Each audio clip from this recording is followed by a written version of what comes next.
Oui, salut tout le monde. Bon, on est samedi matin, 8h06. Et puis, ce matin, on va aller faire un tour au 10-30. On va faire un aller-retour au 10-30 pour tester la voiture un petit peu. S'il fait 3 degrés Celsius, il y a plu dans la nuit, donc l'asphalte est mouillé. Puis, on va voir en fait, si on peut se rendre jusqu'au 10-30 sans recharger. Ce serait ça mon objectif. L'auto mentionne que j'ai 111 km de range. Mais là, on sait que dépendamment du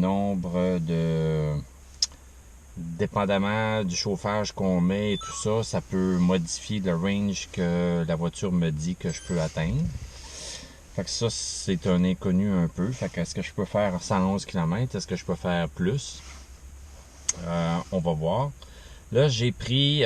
il y a 2 applications que je me sers, puis je sais pas encore laquelle est la meilleure. Il y a l'application Circuit électrique. L'application Circuit électrique que j'aime beaucoup. Si j'entre les informations dans Circuit électrique, avec un départ à 100%, une arrivée à 10%, je veux pas arriver à quelque part à moins de 10%, là, fait que ça me laisse un petit peu de buffer. Donc, samedi, 146 km de trajet. Il fait 3 degrés Celsius. Ça me dit que ça va me prendre 6 minutes de recharge à l'Ange Gardien. Fait qu'à l'Ange Gardien, ça me dit faut que tu partes de l'Ange Gardien à 50% de batterie. Puis, ça me dit pas à quel pourcentage je vais arriver. Ça serait le fun que ça me le dise, là. Puis ensuite, ça me dit que je vais arriver au 10-30, au Apple, là, disons. Au Apple, au 10-30 à 20%.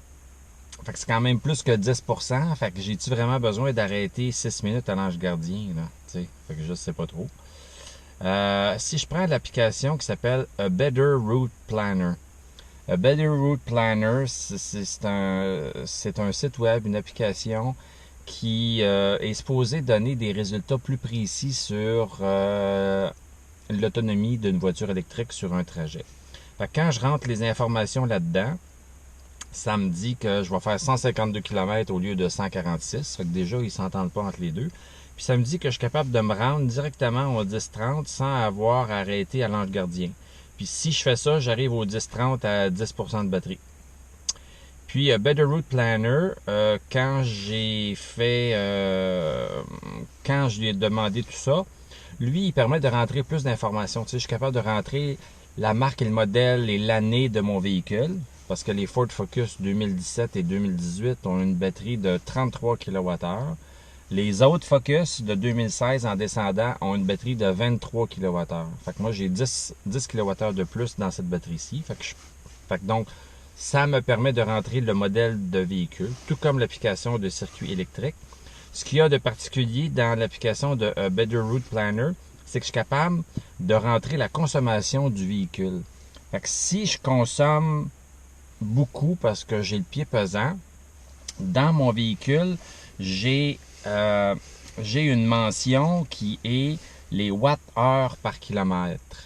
Watts-heure par kilomètre. Fait que ça, c'est combien d'électricité je consomme par kilomètre. Puis moi, ce que je vois avec la Focus électrique, quand je roule de façon descente, puis sur l'autoroute en particulier, là, dans mon autre vidéo, je suis capable de faire 200 watts-heure par kilomètre. Fait que ça veut dire que ça me prend 1 kWh pour 5 km. Puis si je fais 1 kWh pour 5 km, ça veut dire qu'avec une batterie utilisable de 28 kWh, parce que j'ai 33, mais généralement, les compagnies ne donnent pas accès au 33.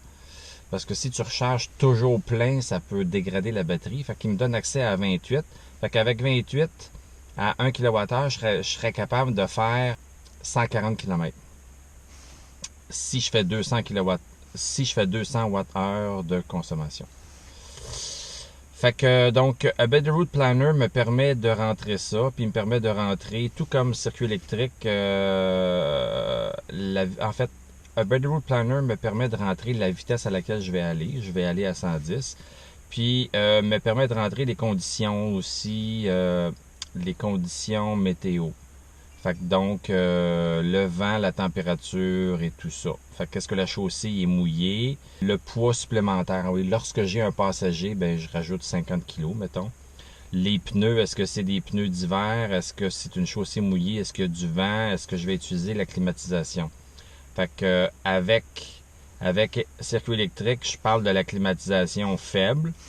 Puis avec Better Route Planner, eux autres, ben là, je parle pas de la climatisation, mais je parle de la consommation d'électricité moyenne par kilomètre. Puis ça, si c'est un calcul que je suis capable de faire avec la voiture, ou si la voiture me donne ce calcul-là, ben ça va me permettre de prendre en compte la climatisation là-dedans.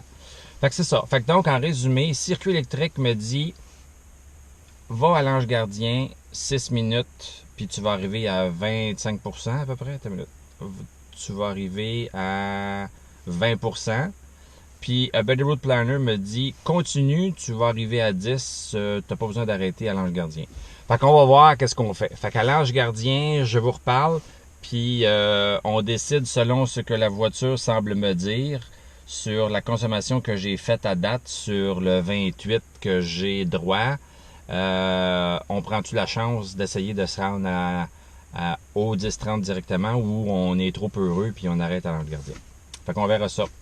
Donc, à plus. Bon, encore une fois, on vient juste de partir. Là, on vient de faire 0,7 km. On a fermé la climatisation. Puis là, tout de suite, ça me dit que j'ai 133 km sur une charge. Fait que ça en prend à peu près 146 selon le circuit électrique pour aller au 10-30. Fait que on voit que la climatisation, là, aussitôt que c'est pris en considération, aussitôt qu'on l'enlève, là, on gagne une vingtaine de kilomètres d'autonomie. Fait qu'on verra bien qu'est-ce qu'on fait. Puis une autre raison pour laquelle estimer combien de kilomètres on peut faire sur une charge est difficile, c'est parce que si on a des côtes, on va consommer plus. En fait, si on monte les côtes, on va consommer plus. Si on descend les côtes, on va consommer moins. En ce moment, là, on vient de faire 2,8 km. On est à 2,8 km de la maison. J'ai une consommation de 0. 0 parce que j'ai descendu peut-être une côte de 2 km à partir de ma maison. Fait qu'au fond, là, je suis rendu à 3 km avec 0 de consommation.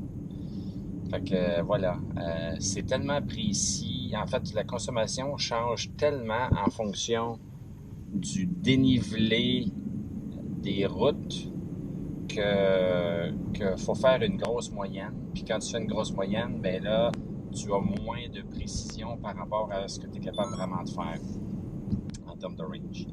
Puis tous ces calculs-là n'ont pas besoin d'être faits avec une voiture à essence parce que la voiture à essence, on a tellement d'essence dans une voiture à essence, on a tellement d'énergie de disponible que ça fait pas de différence si on monte un petit peu plus de côte ou on descend un petit peu plus de côte.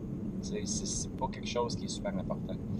Avec une voiture électrique, il y a tellement peu d'énergie dans une batterie, même une grosse batterie là, de 100 kWh, c'est l'équivalent à je sais pas moi, à quelques gallons d'essence, ou peut-être à une dizaine de litres d'essence au max. Je mettrai le calcul là. Fait qu'au fond, les voitures électriques consomment très peu d'énergie. La batterie contient relativement peu d'énergie. Fait que c'est pour ça que chaque chose qui impacte la consommation, comme la vitesse à laquelle on va, est-ce que la chaussée est mouillée, est-ce qu'on utilise le chauffage, est-ce qu'on monte une côte, est-ce qu'on descend une côte, est-ce qu'on accélère rapidement ou un peu moins rapidement, ou est-ce qu'on accélère lentement. Tous ces facteurs-là vont avoir une influence sur la consommation. Fait que c'est parce que les voitures électriques, il n'y a pas beaucoup d'énergie dans leur batterie, puis on est toujours pas mal juste. Fait que c'est ça qui fait que les petites choses ont quand même un gros impact en termes du nombre de kilomètres que je peux faire. Une voiture à gaz, quand tu as 70 litres d'essence, tu as tellement d'énergie là-dedans que, tu peux faire beaucoup de kilométrage. Tu peux faire 600, 700, puis il y a des voitures diesel qui peuvent faire 1000 km sur un plein. On n'a pas ça avec une voiture électrique. Tesla est la compagnie qui a la meilleure autonomie pour les voitures électriques avec leur batterie de 100 kWh. Si je me souviens bien, la Tesla Model S, elle est maintenant ratée à 409 000 d'autonomie sur une charge. Fait que ça doit faire 600 km. Fait que 600 km, fait que quand tu as une batterie de 600 km, c'est quand même super bien. Si tu vas aller au 10-30 avec ça, ben tu as 150 km à faire à l'aller puis 150 au retour. Fait que tu en as 300. Fait que tu as comme un jeu de 2 fois. Tu as comme 2 fois plus d'énergie que le trajet que tu vas faire. Fait que quand tu as 2 fois plus d'énergie, tu n'as pas besoin de te préoccuper de grand-chose. Moi, j'ai une autonomie variable de 185 km dans les meilleures conditions l'été, etc. Fait que je suis déjà juste avec la batterie que j'ai, avec la Focus. Fait que donc, je suis déjà juste, j'en ai juste assez dans les meilleures conditions. Fait que quand j'ai pas les meilleures conditions, ben, je n'ai peut-être pas assez. Fait que c'est tout ça, ce calcul-là qui se passe. Puis c'est ça qui fait que les voitures électriques sont pas encore adoptées par tout le monde parce qu'il faut que tu calcules bien plus en fonction de la grosseur de batterie que tu as puis en fonction des voyages que tu fais. Fait que c'est une autre game totalement. Moi, personnellement, je trouve ça intéressant, ce calcul-là, puis figurer ça, parce que, bon, je suis un gars de computer, puis j'aime ça, les bébés électroniques, puis j'aime ça, les calculs. Mais la plupart du monde n'aime pas ça. Fait que, voilà. Fait que je suggérerais à ceux qui n'aiment pas trop ça, achetez-vous une voiture électrique avec une grosse batterie. T'sais, achetez-vous pas une Ford Focus électrique comme moi. Attendez de vous permettre d'acheter une Kona électrique, une Chevrolet Bolt qui ont des autonomies qui sont pas mal plus grandes. Fait que vous n'aurez pas besoin à faire autant de calculs que moi. Bon, OK, on vient de passer Bromont.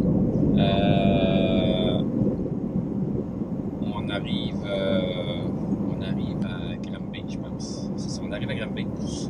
Donc là, il reste à peu près... on vient de passer Bromont, on s'en va à Granby. Là, on a fait 95 km. La voiture me dit qu'il me reste 142 km sur une charge. On a 153 à faire. Fait que, on a 53 à faire. Donc, est-ce que la voiture est conservatrice? Parce qu'en théorie, j'ai 28 kWh de batterie disponible. Fait qu'il me reste 10 kWh de batterie. Puis, je suis capable de faire à peu près 5 kWh, 5 km par kWh. Fait que, tu sais, je pourrais faire 50 km là, sur une charge. Donc, oui, c'est sûr que ça serait short. Ça serait extrêmement short. On serait peut-être capable de se rendre. La batterie serait peut-être dans le rouge. L'auto me donnerait des notifications. Attention, attention, attention. Fait que, c'est ça. Fait que, la question que je me pose et qu'on doit se poser, c'est ça vaut-tu vraiment la peine d'essayer de retirer tous les électrons de cette batterie-là puis de faire le plus de kilométrage possible puis d'essayer de se rendre en une shot en ayant peut-être à baisser la vitesse à 105 km/h parce que moins on va vite, moins on consomme, ou de baisser la vitesse à 90 ou de baisser la vitesse à 85, on pourrait se rendre. Mais est-ce que ça vaut le coup? Parce que ça va rallonger notre trajet, de réduire notre vitesse. Alors que on peut tout simplement arrêter à l'Ange Gardien 5 minutes, mettre du courant puis repartir le pied dans le fond à une vitesse descente avec le chauffage allumé puis tout. Fait que tu sais, ça dépend de l'objectif. Là, si l'objectif, c'est d'essayer de battre un record du monde, là, ben oui, on pourrait se rendre en une shot. On risque de ne pas être capable, parce que c'est toujours un risque. Parce que je ne sais pas, moi, ce qui se passe là, après l'Ange Gardien. La route est assez planche après l'Ange Gardien, donc on ne devrait pas consommer beaucoup de watts-heure par kilomètre. Donc à 190, ça devrait être pas pire. On devrait être capable de faire 190 watts-heure par kilomètre en continuant. Mais c'est quand même essayer de... C'est quand même tenter la chance. On a-tu besoin de tenter la chance?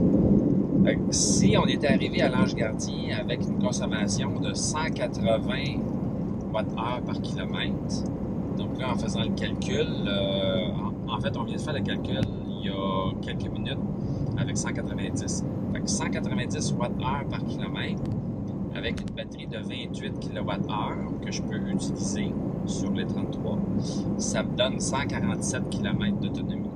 Fait que techniquement, à 190 watts-heure par kilomètre, je serais capable de me rendre. J'arriverais je serais vite. Fait que c'est pour ça que si on arrive à l'Ange Gardien avec moins de consommation que ça, avec un 180 au lieu de 190 watts-heure par kilomètre, là, j'aurais peut-être plus le goût de l'essayer et de dire, ouais, je suis capable d'arriver comme il faut, il n'y a pas de problème. Mais là, je check ça, puis je suis à 191 watts-heure par kilomètre. Fait que je pense qu'on va arrêter à l'Ange Gardien. L'application A Better Route Planner, oui, me dit que je suis capable de me rendre d'une traite. Elle a probablement raison. Est-ce que je vais l'essayer? Non.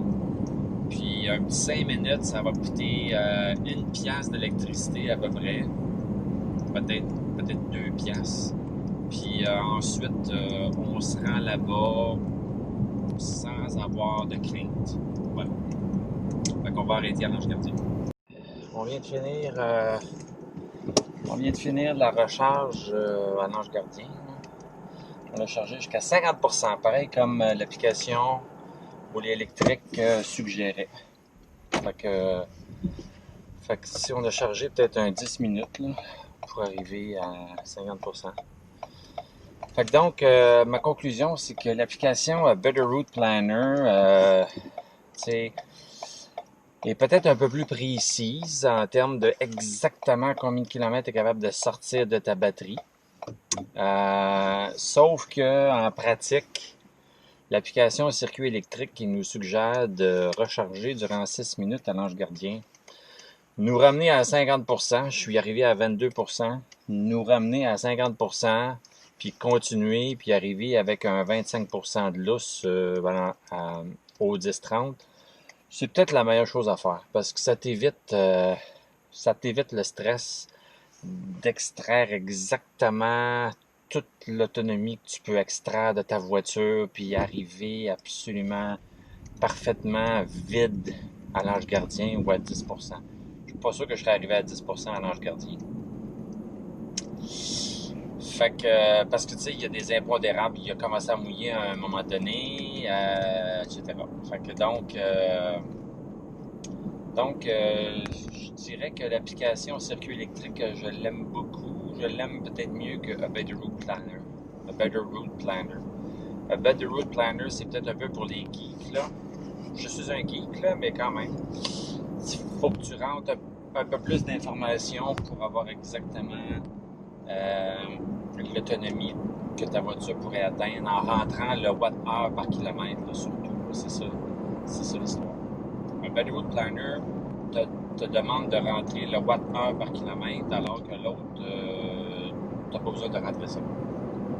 Puis, watt-heure par kilomètre, c'est touché parce que ça dépend d'élévation et tout ça. Donc, circuit électrique, on vient de faire ce que circuit électrique suggérait. Puis, je pense que c'était la bonne chose à faire. Donc, on se reparle au 10-30. Bon, on est arrivé au 10-30. 45 km de fait, 205 Wh par kilomètre. Il resterait 19 km de range. Fait qu'au fond, j'ai bien fait d'arrêter, là, parce qu'on était à 37 km restants à l'Ange Gardien, puis fallait en faire 45. Puis depuis l'Ange Gardien, j'ai eu une consommation de 205 Wh par kilomètre, alors qu'à l'Ange Gardien, j'étais à 190, puis il aurait fallu que je continue à 190 pour arriver comme il faut au 10-30, puis là, j'ai consommé 15 Wh par kilomètre de plus. Donc, c'était la bonne affaire à faire. On s'est évité du stress. Ça a pris juste 10 minutes pour recharger à l'Ange Gardien. Là, je suis au 10-30. Là, je vais partir la charge. Je vais partir la charge pour recharger jusqu'à 80, pas plus. Parce que quand on recharge plus que 80%, ça ralentit, là. La batterie accepte moins de charge. Fait que ça veut dire que ça coûte plus cher parce que le circuit électrique charge à l'heure. Ça charge à peu près 12 piastres de l'heure.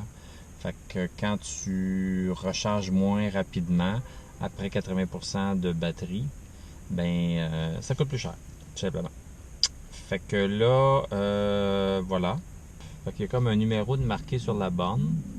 Puis avec l'application, il faut que je trouve la borne avec le bon numéro puis je fasse démarrer sur l'application. Ou je peux aller à côté de la borne puis taper avec la carte circuit électrique. Fait que là, je voulais le faire avec l'application. Mais la carte circuit électrique, c'est quelque chose que vous pouvez acquérir. Ça coûte 10$ pour avoir une carte de même. Puis ensuite, on met de l'argent dessus. Puis c'est cet argent-là qui est dépensé quand on recharge. Bon, OK, la recharge est en train de se faire. Ce que je remarque avec circuit électrique, c'est que ça fonctionne pas bien tout le temps, là. Souvent, je branche le véhicule. Ça semble essayer de faire des tests de chargement. En fait, ça fait toujours des tests de préchargement, voir si la borne est capable de communiquer avec le véhicule. Puis souvent, la première fois, ça va échouer. Puis ça me dit de débrancher, puis de réessayer. Fait que je rebranche, puis la deuxième fois, ça semble marcher. Fait que ça arrive vraiment souvent, là, avec plusieurs bornes différentes de circuit électrique. Fait que je sais pas c'est quoi le problème exactement. Quand je branche la voiture, ce que j'ai tendance à faire, c'est de ouvrir les accessoires de la voiture. Fait que je pèse sur Start, pas pour partir la voiture parce que j'ai pas le pied sur le frein. Donc je pèse juste sur Start, puis ça part les accessoires. Fait que tu sais, j'ai de la climatisation, etc. Puis j'ai l'impression que quand je fais ça, il y a quelque chose qui se passe, puis la borne n'aime pas ça. Puis la deuxième fois, lorsque je branche, puis la voiture est déjà sur les accessoires, ça semble marcher. Fait que je suis pas certain que c'est ça le problème, là, mais c'est un peu ça que je vois pour l'instant, là. Donc, on va recharger à 80% ici, pas plus que ça. Puis ensuite, on va tout simplement partir pour revenir à Sherbrooke. Donc, on est arrivé à 10h19 pour être chargé à 80%. On va partir à 10h53. Fait que, donc, en 23 minutes, on va passer de 15% de batterie jusqu'à 80% de batterie. C'est l'avantage d'avoir une voiture électrique dont la batterie a un refroidissement liquide. Les Nissan Leaf, les Hyundai Ioniq anciennes, pas les 2020, mais les 2019, 2018, 2017, je suis pas mal certain de ça, n'ont pas de refroidissement de batterie. Une batterie, là, ça aime à être à 22 degrés Celsius. Donc, si la batterie est trop chaude, elle ne voudra pas se charger. Si la batterie est trop froide, elle ne voudra pas se charger super rapidement. Fait que la vitesse de chargement qu'une batterie est capable d'accepter est en fonction de sa température. Sur une Nissan Leaf, qui n'a pas de système de refroidissement, l'été, la batterie de la voiture peut être chaude. Elle peut être à 30 degrés Celsius, 40 degrés Celsius. Quand tu es à cette température-là et que vous voulez la brancher haute vitesse, une charge haute vitesse, la batterie il ne pourra pas l'accepter. Donc, voilà. Donc, il y a des désavantages à acheter une voiture électrique qui n'a pas de refroidissement et de réchauffement liquide. Puis, il y a peu de gens qui savent ça, là, mais c'est extrêmement important de choisir la bonne voiture pour ça. Les Golf, les e-Golf, là, il n'y a pas de refroidissement liquide. Les Hyundai Ioniq 2017, 2018, 2019, il n'y a pas de refroidissement liquide.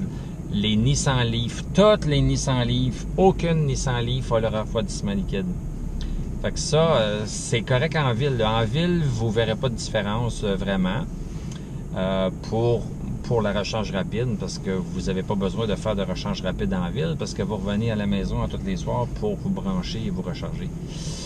Mais quand on parle de long voyage, ben là, avoir une batterie avec refroidissement liquide, c'est plus important. Puis l'autre aspect de refroidissement liquide, c'est que ça va garder la batterie en santé plus longtemps. T'sais, une batterie, à force de la charger puis de la décharger, va perdre un peu de son efficacité. Fait qu'au lieu d'être capable de la recharger à 100%, après un certain temps, ça va juste être 95%, puis ensuite ça va juste être 90%, ensuite ça va juste être 85%. Donc la capacité de la batterie diminue avec le temps. Ça peut prendre plusieurs années, là, mais ça diminue pareil. Puis avec une batterie à refroidissement liquide, la batterie reste plus souvent dans son range acceptable, autour de 22 degrés Celsius. Donc l'hiver, elle se fait chauffer par le liquide, le Prestone. L'été, elle se fait refroidir. Donc plus longtemps la batterie demeure dans ce range acceptable-là de température pour elle, plus la batterie va durer longtemps. Fait que, donc, refroidissement liquide de la batterie, puis quand je dis refroidissement, ça parle de chauffage aussi en même temps, là. Mais refroidissement liquide de la batterie, super important. En fait, c'est une caractéristique importante. C'est plus important si vous faites des longs trajets. Puis c'est plus important si vous voulez garder la voiture longtemps. Si vous faites une location de 4 ans, pas grave. Mais si vous voulez garder une voiture électrique 6, 7, 8 ans, 9 ans, 10 ans, là, ben là, c'est plus important d'avoir le refroidissement liquide. Puis, bon, je suis encore en train de recharger. Puis là, j'ai l'application circuit électrique. C'est quand même intéressant.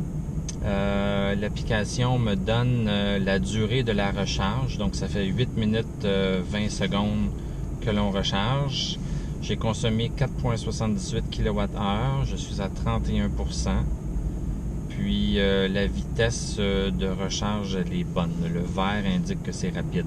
À partir de 80%, la recharge va être plus lente. Puis, ça me permet de recevoir une alerte lorsque la recharge est à 80%. Fait que donc, je peux sortir du véhicule, je peux aller magasiner, recevoir une notification de circuit électrique sur mon cellulaire pour dire « Ah, ben, ta voiture est à 80%, si ça te tente, tu peux venir l'enlever de là parce que sinon, ça va te coûter plus cher de l'heure. En fait, ça va te coûter plus cher pour recharger après 80%. » Puis ça m'indique aussi le coût. Fait qu'à date, là, 10 minutes de recharge, 9 minutes 18 de recharge, là, ça m'a coûté 1,83. Fait que ça fonctionne à l'heure. Fait que c'est vraiment une application intéressante. Le circuit électrique, là, j'aime bien cela. Je vois une différence entre ce que le circuit électrique me dit comme pourcentage de recharge et ce que la voiture me dit. La voiture me dit 36% en ce moment. La voiture me dit 36%. Donc, la voiture indique 37% de charge de batterie. Puis l'application roulée électrique... non, excusez, l'application circuit électrique me dit 33. Fait qu'ils s'entendent pas tout à fait entre les deux, là, mais bon. Juste les updates. Ah oui, là, ça me dit 37 sur l'application, puis ça me dit 38 sur l'auto. Fait qu'il y a un petit délai, là, il y a un petit délai peut-être entre les updates de la borne, là. Bon, on est chargé, il est 10h51, on est rechargé à 83%. Je l'ai laissé aller plus que 80% juste pour voir si le nombre de kilowatts que la voiture était pour tirer était pour diminuer. Puis non, il tirait encore autour de 43 kW. Fait que je pense que c'est à 90 que sur la Focus, ça commence à ralentir. Fait que donc on a 83% de batterie. Puis là, ça me donne 122 km de range. On s'en va. On devrait être capable d'aller à Bromont. Fait qu'à Bromont, c'est 72 km. 72 km à Bromont. Fait qu'on va se rendre à Bromont avec 50 km de lousse en masse. Donc 122 km d'autonomie. Donc si je veux aller à la maison, puis là je suis à 83% de batterie. Fait qu'avec l'application circuit électrique, je suis capable de lui dire combien de pourcentage de batterie que j'ai. Là je dis j'ai 83% de batterie. Je veux aller à la maison. Qu'est-ce que tu me suggères de faire?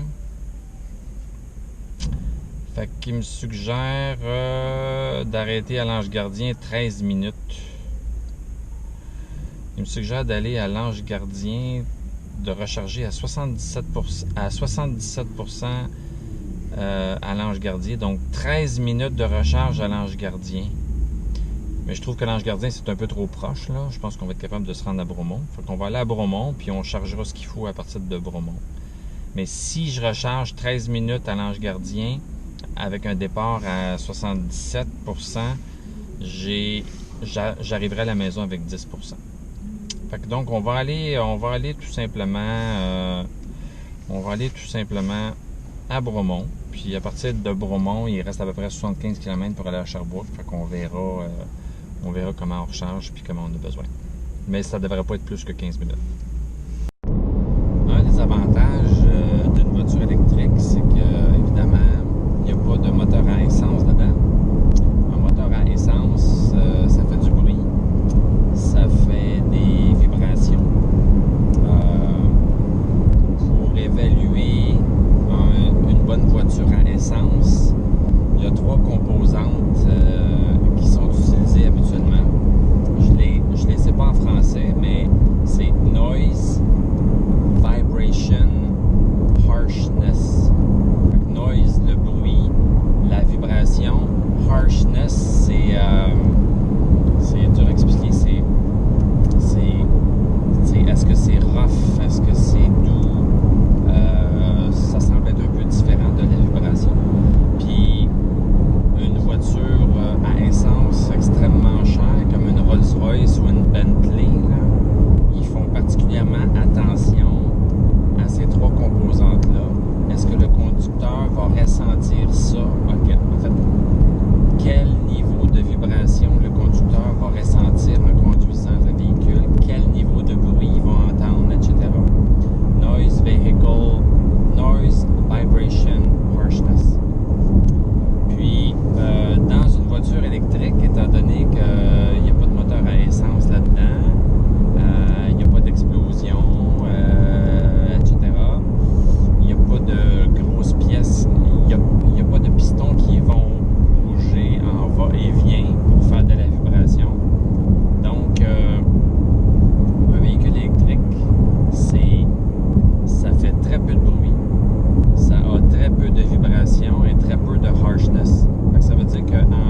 L'autre aspect que l'on expérimente mieux en ville, c'est les accélérations. Donc, une voiture électrique, aussitôt que tu pèses sur la pédale de l'accélérateur, tu sens tout de suite une poussée. Puis, sur l'autoroute à vitesse constante, il n'y a pas d'accélération, donc on ne ressent rien. Mais en ville, c'est très agréable de conduire un véhicule électrique pour la douceur puis pour les accélérations. Donc, quand on est à 30 km/h puis qu'on veut faire un changement de voie, il y a quelqu'un à côté de nous, on pèse sur l'accélérateur un petit peu, tout de suite, on sent une poussée qui est instantanée. Puis, quand on appuie sur l'accélérateur dans un véhicule à essence, la poussée n'est pas instantanée. Parce que quand je pèse sur l'accélérateur de la voiture à essence, ça envoie plus de gaz au moteur. Il faut que ce gaz-là soit compressé par le piston. Il faut ensuite que ça soit allumé par une bougie. Puis il faut que la combustion de ce gaz-là se produise et qu'elle pousse sur le piston.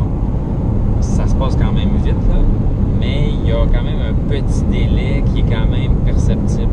Puis une fois que le moteur donne cette poussée-là additionnelle, parce que j'ai pesé sur l'accélérateur et j'ai envoyé plus de gaz, une fois que le moteur donne cette poussée-là, mais j'ai une transmission qui doit des fois décider de changer de gear, de changer de vitesse, avant que je puisse vraiment ressentir la poussée. Fait que toute cette chaîne-là entre j'appuie sur l'accélérateur, puis je ressens quelque chose, ça prend une demi-seconde, une seconde, puis même 2-3 secondes quand on appuie sur l'accélérateur vraiment à fond, puis que la transmission doit faire qu'est-ce qu'on appelle un kick-down, hein? Un downshift, un changement de vitesse avant d'avoir une poussée. Fait que donc, voiture à essence, quand j'appuie sur l'accélérateur, j'ai pas l'effet tout de suite. Ça peut prendre à peu près une demi-seconde à 3 secondes. Avec une voiture électrique, lorsque j'appuie sur l'accélérateur, j'ai l'effet instantané.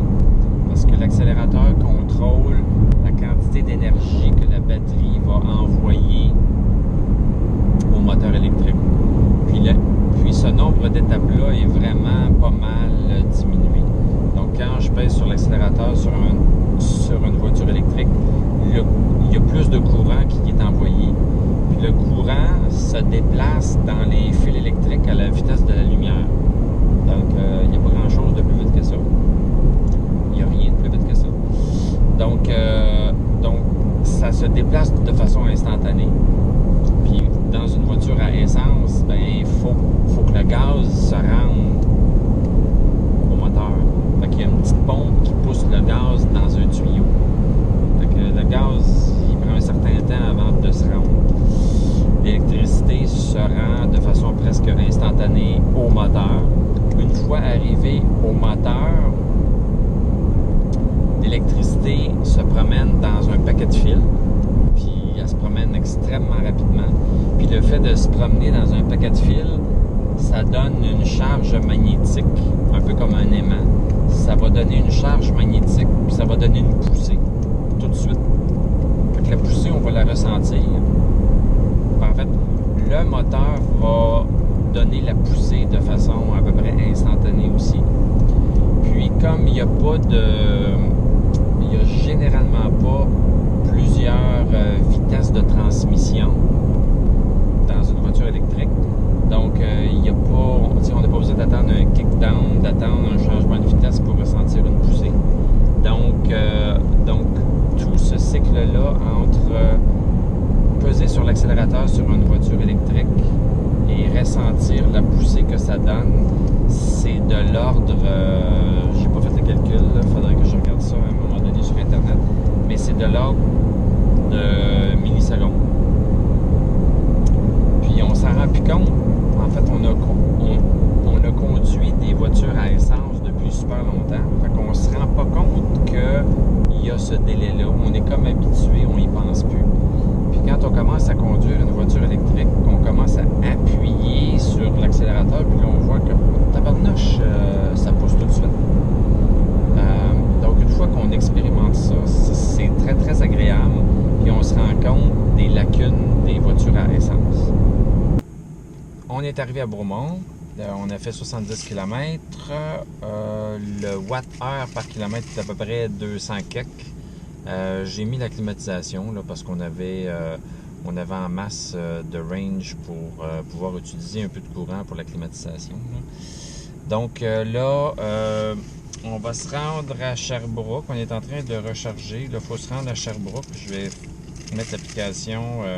Ce que je trouve plate avec l'application circuit électrique, c'est que je dois spécifier la charge au départ.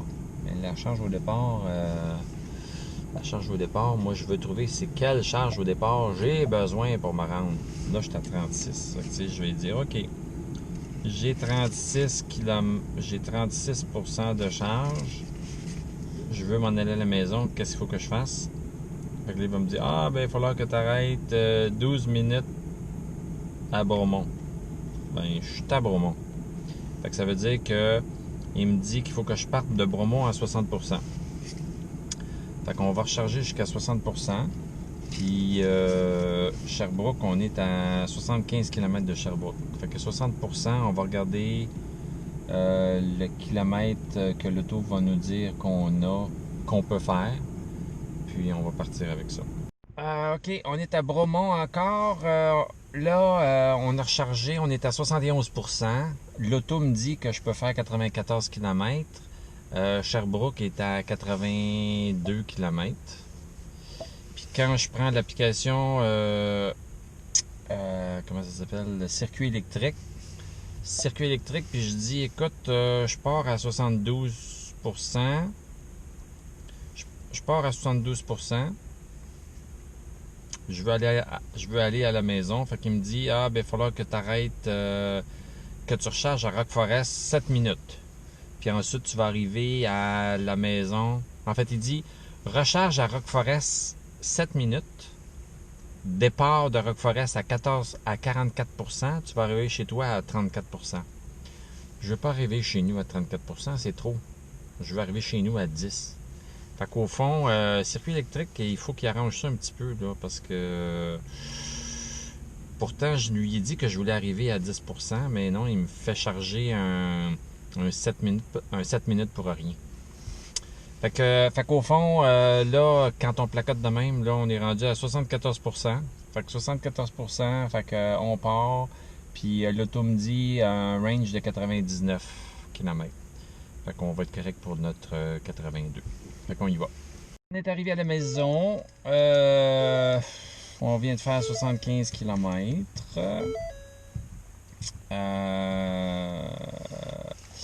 On a une consommation de 188 Wh par kilomètre. Fait que c'est très bon. De Bromont à Sherbrooke, ça consomme pas beaucoup d'électricité relativement. Pour de ça, on est arrivé à 16% de batterie. 16% de batterie, c'est pas énorme, fait qu'on est un peu juste là. Circuit électrique nous avait dit quoi, on arriverait à quoi, 27, 25? Si on rechargeait à Rock Forest ou à Eastman, là on aurait encore, on arriverait à la maison avec un 25-30, fait qu'on s'est dit non. On va partir un peu plus tôt. Fait que c'est ça. Fait qu'on arrive avec un 16%. Fait que ce que ça me dit, moi, ici, sur l'écran du char, ça me dit qu'il reste une autonomie de 17 km. 17 km seulement. Fait que, tu sais, c'est parfait, en fait, là. Le problème, c'est que là, on veut aller magasiner. Fait que, donc, il va falloir recharger un petit peu avant d'aller magasiner en ville, là. Mais... L'application circuit électrique nous montre les coûts que l'on a engendrés quand on a rechargé. Fait que quand on regarde pour ce voyage-ci, là, aller-retour au 10-30, on regarde ça le 28 novembre, on voit que l'arrêt à l'Ange Gardien a duré 11 minutes 29 secondes, ça a coûté 2,25. Au 10-30 en tant que tel, j'ai rechargé durant 30 minutes pour un coût de 5,97. Et ensuite, j'ai rechargé à Bromont pour 20 minutes à un coût de 4 $. Fait que quand on additionne, ça fait 12,25. Fait que ça m'a coûté 12,25 pour faire aller-retour 10-30 à partir de Sherbrooke. Donc, on parle d'à peu près 300 km. Ce calcul-là exclut le coût de l'électricité que j'ai dû payer pour recharger la voiture à la maison. Parce que quand je suis parti, la voiture était pleine. Donc, j'ai dû payer pour ça. Donc, si je calcule 33 kWh pour la batterie de la Focus à 7 sous du kilowattheure, ça fait à peu près 2,31 $. Fait que ça veut dire qu'à mon 12,25 $, je rajoute 2,31 $. Fait qu'on est autour de 15 $. Fait qu'à peu près 15 $ pour faire aller-retour 10-30, 15 $ pour faire 300 km. Si on regarde maintenant comment ça m'aurait coûté faire le 300 km avec une voiture à essence, en supposant que, disons, ma Subaru Forester fait 9 litres au 100 km, ce qui est à peu près véridique. Donc, ça ferait 27 litres de consommation. C'est sûr qu'il y a un petit peu de ville là-dedans là, que je n'ai pas compté. Puis, avec un prix au litre de 1,15 $, on se ramasse avec 31 $. Fait que donc, ça m'aurait coûté 31 $ d'essence faire l'aller-retour avec une voiture à essence versus le 15 $ que ça m'a coûté avec ma voiture électrique. Donc, ça me coûte moitié moins cher. Ce qui est intéressant, c'est un peu plus long parce qu'il faut que j'arrête recharger. Puis quand j'arrête recharger, le coût d'électricité est plus élevé. Donc, si vous avez une voiture électrique qui est capable de faire l'aller-retour sans avoir à recharger du tout, bien là, c'est sûr que ça vous coûte encore moins cher parce que vous êtes au tarif d'Hydro-Québec à la maison pour recharger plein. Lorsque vous partez, vous êtes plein. Lorsque vous revenez, vous êtes vide et vous rechargez ensuite à la maison. Mais voilà. Donc, merci d'avoir écouté ça. Puis, on se reparle.